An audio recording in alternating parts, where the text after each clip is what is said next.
गिरणा नदीला वाळू माफियांचे ग्रहण, अवैध वाळू वाहतुकीविरोधात एरंडोल महसूल ॲक्शन मोडमध्ये. मात्र कडोली हद्द समोरच धानोरा हद्दीत वाळू माफियांचा हैदोस. भर दिवसा व रात्री 70 ते 80 मशिनरीच्या साह्याने अवैध वाळू उपसा सुसाट. कांताई धरणातील पाण्यात असलेल्या वाळूवर वाळू माफियांची वक्रदृष्टी पडल्यापासून कांताई धरणातील वाळूलाही ग्रहण लागले आहे. कांताई धरणातील दोन्ही बाजूला वाळू माफियांनी किनाऱ्यांचे संपूर्णतः सपाटीकरण करून भर दिवसा व रात्री बेधडकपणे मोठ्या प्रमाणात वाळू उपसा केला जात असल्याचे चित्र आहे.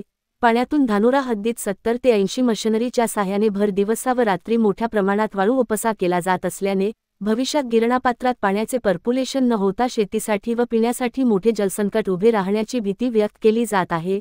मात्र जळगाव तालुक्यातील महसूल विभागाचे याकडे पूर्णपणे दुर्लक्ष होत असल्याने नाराजी व्यक्त केली जात आहे. वाळू माफियांच्या ओव्हरलोड वाळूच्या वाहनांमुळे रस्त्यांची लागली वाट.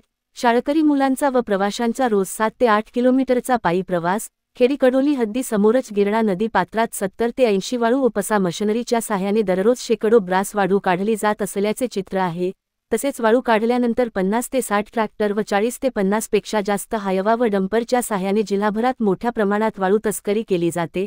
आश्चर्याची बाब म्हणजे वाळू तस्करीसाठी राजकीय वरदहस्त असल्याचे दबक्या आवाजात बोलले जात आहे.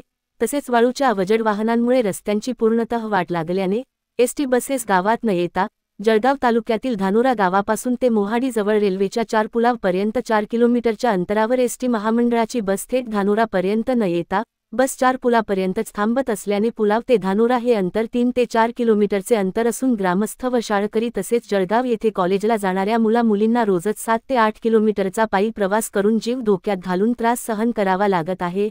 मात्र याकडे संबंधित विभागाकडून दुर्लक्ष होत असल्याने संताप्त भावना व्यक्त केल्या जात आहेत. एरंडोल महसूल विभाग ॲक्शन मोडमध्ये. वैजनाथ टाकरखेडा गिरणा नदी पात्रात व कडोली हद्दीत धरणाच्या पात्रातून मोठ्या प्रमाणात अवैध वाळू उपसा होत असल्याच्या तक्रारी महसूल प्रशासनाला प्राप्त झाल्याने एरंडोल प्रांताधिकारी मनीष कुमार गायकवाड व तहसीलदार प्रदीप पाटील यांच्या आदेशान्वये महसूल कर्मचारी व पोलीस कर्मचाऱ्यांच्या ड्युट्या लावल्याने वाळू माफियांचे धाबे दणाणले आहे. कांताई धरणाच्या पाण्यातून अवैध वाळू उपसा एरंडोल महसूल प्रशासनाच्या वतीने बंद करण्यात आला आहे. कडोली येथे मंडळ अधिकारी संजय शिरसाट, तलाठी नितीन पाटील व कोतवाल जितेंद्र बडगुजर यांच्यासह एरंडोल येथील पोलीस कर्मचाऱ्यांच्याही ड्युटी लावण्यात आली आहे.